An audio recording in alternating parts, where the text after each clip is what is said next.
जिस बांग्लादेश के नाम पर भारत में मुसलमानों के साथ ज्यादती और जुल्म किया जाता है, उन्हें मारा पीटा जाता है, उन्हें कहा जाता है कि तुम गरीब दिखते हो तो तुम बांग्लादेशी हो। लेकिन अब देखिए नरेंद्र मोदी ने क्या कारनामा अंजाम दिया है। यानी जो केंद्र सरकार ने बजट पेश किया, उस बजट में अपने महबूब नेता और दोस्त के लिए यानी बांग्लादेश के लिए 60 करोड़ रुपया सहायता के तौर पर दे दिया। यानी गांव में कहावत है ना कि भाई अपना तो सर नहीं ढक रहा और दूसरे के लिए गमछा उड़ा रहे हैं। यानी ऐसे हालात में मुसलमानों के खिलाफ नफरत बिहार में फैलाई गई, भारत में फैलाई गई कि बांग्लादेशी यार मुसलमान यार, और वहां जो हत्याएं हो रही उसके लिए यहाँ का मुसलमान जिम्मेदार है। लेकिन दरिया दिली देखिए प्रधानमंत्री मोदी की 60 करोड़ रुपए का बजट अपने दोस्त के लिए तय किया और मोहम्मद यूनुस को कहा कि आप जो सत्ता चला रहे हैं पैसा कम हो रहा है तो मैं जिंदा हूं, लीजिए और खर्च कीजिए। নমস্কার, আমার পলিটিক্স টপিক চ্যানেলে আপনাদের সবাইকে স্বাগত। আমার অনুষ্ঠানের পূর্বেই আপনারা একটি ভিডিও দেখতে পেলেন, সেই ভিডিও দেখে এতক্ষণে অনুভব করতে পেরেছেন আজকের ভিডিওটি কি নিয়ে হতে যাচ্ছে। আজকের ভিডিওটি তাদের জন্য, বিশেষ করে যারা বাংলাদেশে দীপু দাস সনাতনী হিন্দুকে যখন জ্বালিয়ে পুড়িয়ে মেরেছিল, এখানকার অন্ধভক্তরা বহু কথা বলেছিল হিন্দুদের পক্ষে এবং পশ্চিমবঙ্গটা তাদের চোখে বাংলাদেশ হয়ে যাবে, বাংলাদেশকে কেন শায়েস্তা করতে হবে, এখানে বাংলাদেশি তাড়াতে হবে, রোহিঙ্গা তাড়াতে হবে, মুসলমানদের মারতে হবে, কাটতে হবে, এরকম অনেক গল্পই দিয়েছিলেন এবং এমন একটা ভাব দেখিয়েছিলেন যেন অন্ধভক্তরাই একমাত্র হিন্দু দরদি, বাকি সব মুসলিম দরদি বা তারা সব বাকি সব জঙ্গি। কিন্তু এই অন্ধভক্তদের আজকে বুঝিয়ে দিতে চাই যে এরা কার ভক্ত, এরা কিসের ভক্ত, এরা দেশভক্ত না নিজের ফ্যামিলির মা বাবা ভক্ত, না অঞ্চল ভক্ত, না এলাকা ভক্ত, না মানুষ ভক্ত। এরা আসল কথা কোনো কিছু ভক্ত না, এরা একটাই হচ্ছে ক্ষমতার ভক্ত। এরা ক্ষমতা ধরে শুধু ক্ষমতা ভোগী করার জন্যই এসছে। তার বহু উদাহরণ আছে। আজকের ভিডিওটি একটু দয়া করে আপনারা শুনবেন এবং আপনাদের মন্তব্য আপনারা এই ভিডিও কমেন্টে দেখে যাবেন।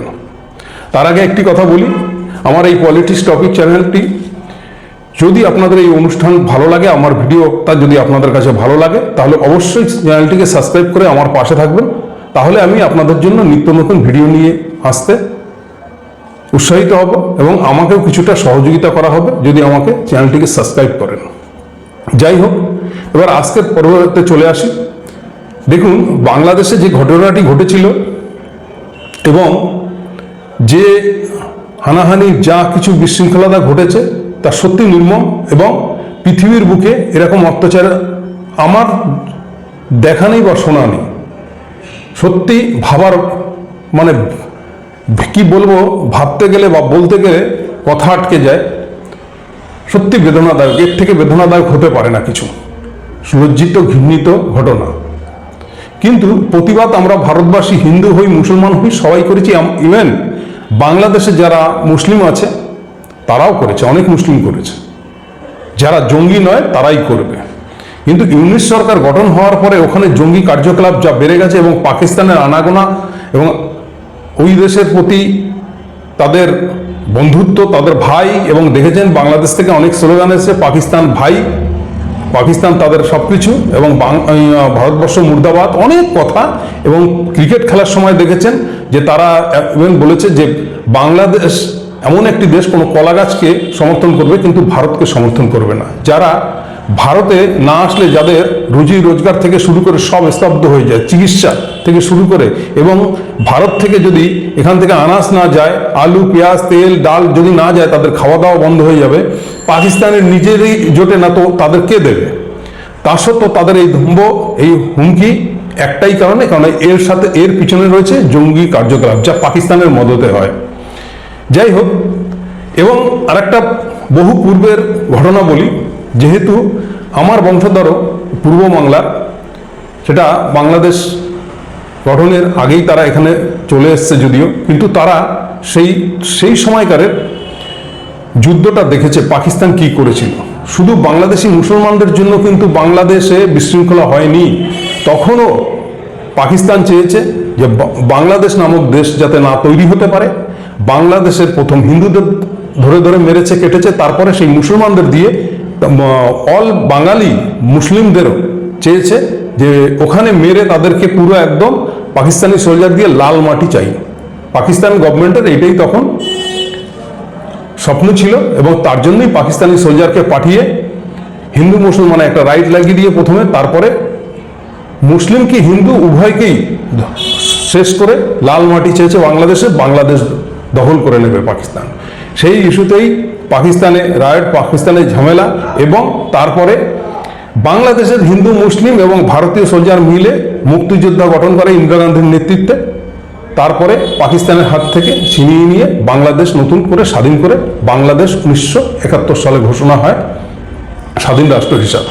যাই হোক, সেটা পুরনো, আমি খুব শর্টে বললাম, খুব তাড়াতাড়ি করে, যাতে ভিডিওটা অনেক বড় লম্বা না হয়, যাতে এই শর্টে বললাম। সে অনেক কাল আগের ঘটনা, মানে 70-এর ঘটনা। আর আজকে 2025। তো বাংলাদেশ যখন আমাদের এতই বঞ্চনা করে, এতই ঘৃণার পাত্র আমরা, আমাদের কোনো কিছু অভাব নেই। আমাদের 150 কোটির দেশ, আর কোথায় 16 কোটি থেকে 20 কোটির দেশ, যে দেশে নদী নালায় খাল বিলে শুধু ভর্তি, এমন কিছু বাংলাদেশের প্রোডাক্ট নেই যে সেই প্রোডাক্ট না হলে আমাদের চলবে না, এরকম কোনো ব্যাপার নেই। এবং এখানকার বিজেপি তথা RSS এর যত অন্ধভক্ত এবং তাদের চেলাচামুন্ডা এবং নেতারা আছেন, এবং বিশেষ করে পশ্চিমবঙ্গের মেজো খোকা এখন সদ্য হিন্দু হয়েছেন, হিন্দুদের রক্ষক হয়েছেন, তার কিছু বক্তব্য শোনাই। তা মমতা ব্যানার্জির নাম করে বলে, যা খুশি তুই চলে যা, বাংলাদেশ চলে যা। যার মায়ের জন্ম পাকিস্তানে, যে 60 সালে পাকিস্তান থেকে এসেছেন, তিনি এই বক্তব্যটা রাখেন। তো যার মামার বাড়ি বাংলাদেশ, তিনি এই বক্তব্যটা পশ্চিমবঙ্গে রাখে, এবং এমন একটা বলে, এই জেহাদি, কথায় কথায় বলে জেহাদি মুসলমান। উনি বিধায়ক হচ্ছে নন্দীগ্রামের, 5 বছরে একটা রাস্তা করতে পারেনি। কিছুদিন আগে, মাসখানিক আগের ঘটনা বলছি, নন্দীগ্রামে উনি প্রবেশ করেন, তখন গ্রামবাসীরা অনেকেই বেরিয়ে ওনার পক্ষের লোক, যারা ওনাকে সমর্থন করে, যারা ওনাকে ভোট দিয়ে জিতেছেন, তারাই, অনেক সাধারণ পরিবারের মহিলারা বেরিয়ে বলে, দাদা 5 বছর তো হয়ে গেল, এই 8-10 ফুটের রাস্তাটা একটু করে দিন, নাহলে বাচ্চা কাচ্চা নিয়ে বর্ষা আসছে, বেরোতে পারবো না এরপরে।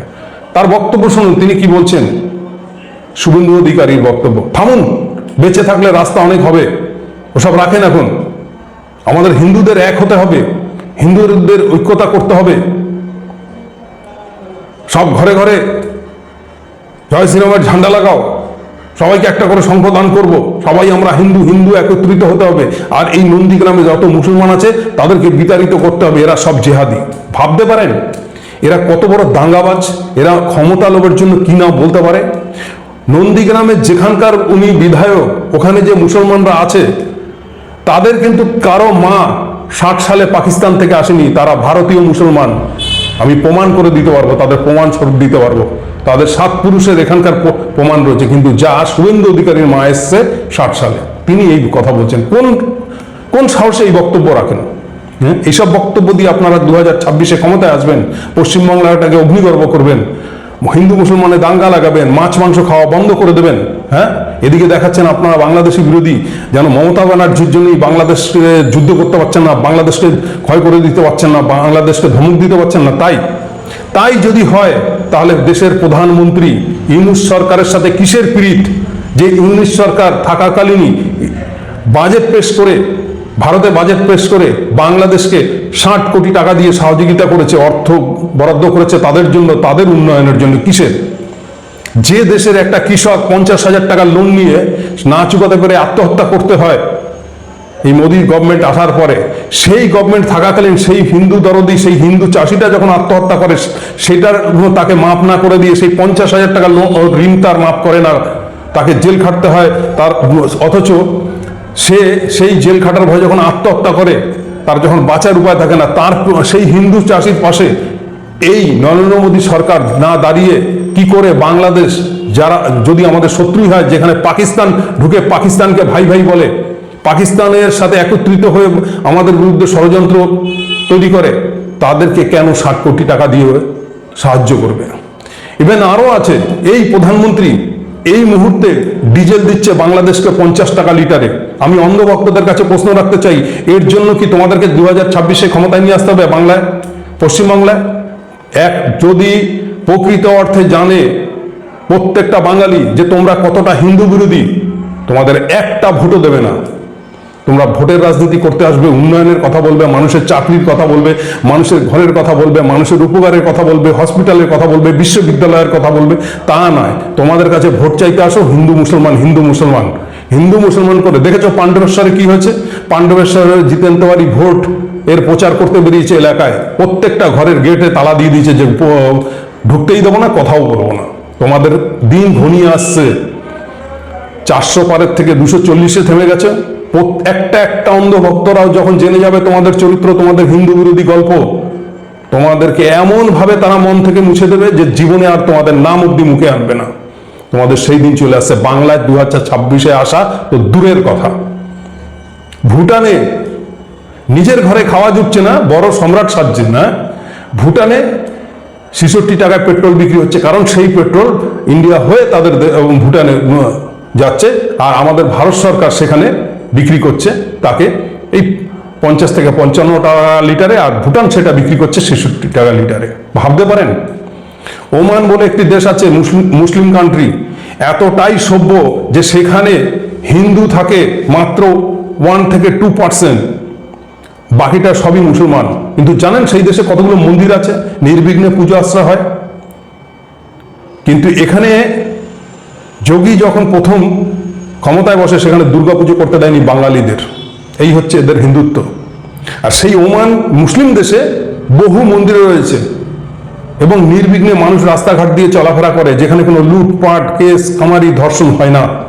সেই দেশে মোদি গেছিলেন আজ থেকে 1-1.5 মাস আগে, গিয়ে সেই ওমান শহরে গিয়ে ওমানের প্রেসিডেন্টের সাথে চুক্তি করে এসছে যে আমরা এত টন করে প্রতি মাসে গোমাংস আপনাকে দেব, মানে রপ্তানি করবে। ভাবতে পারেন?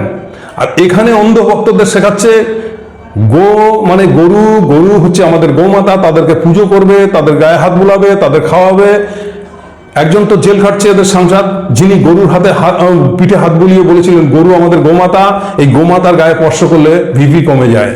এই হচ্ছে এদের, এরা যেটা দেখছেন সেটা হচ্ছে ছদ্মবেশী এদের। আরো কি মেজ কাকা কি বলে বেড়াচ্ছে, আমরা ক্ষমতায় আসলে 2026-এ ক্ষমতায় আসলে 3000 টাকা দেবো।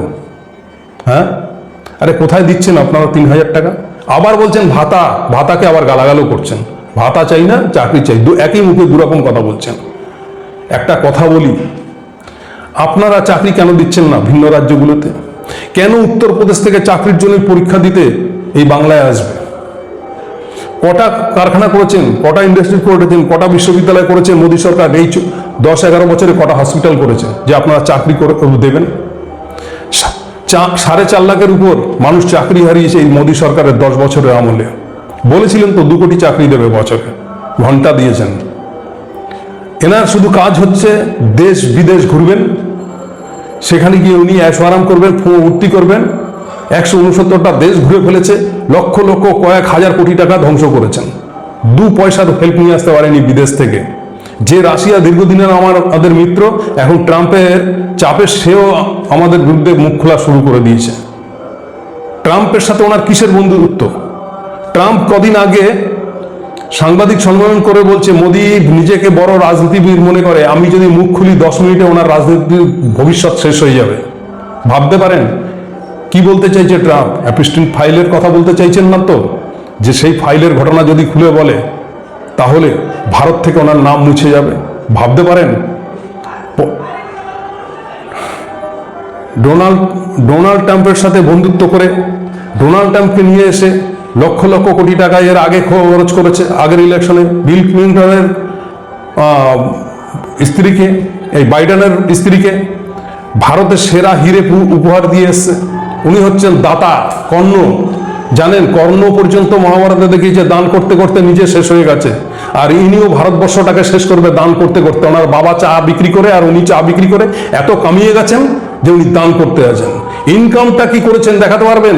অর্থনীতি তো তলানিতে ঠেকিয়ে দিয়েছেন। আর এই গল্প প্রত্যেকটা স্টেটে গিয়ে ইলেকশন আসলেই গল্প দিচ্ছেন, আমরা সোনার গর্ব, দুনিয়া কা পয়লা রাজ্য বানাবো। কিসের পয়লা রাজ্য বানাবেন?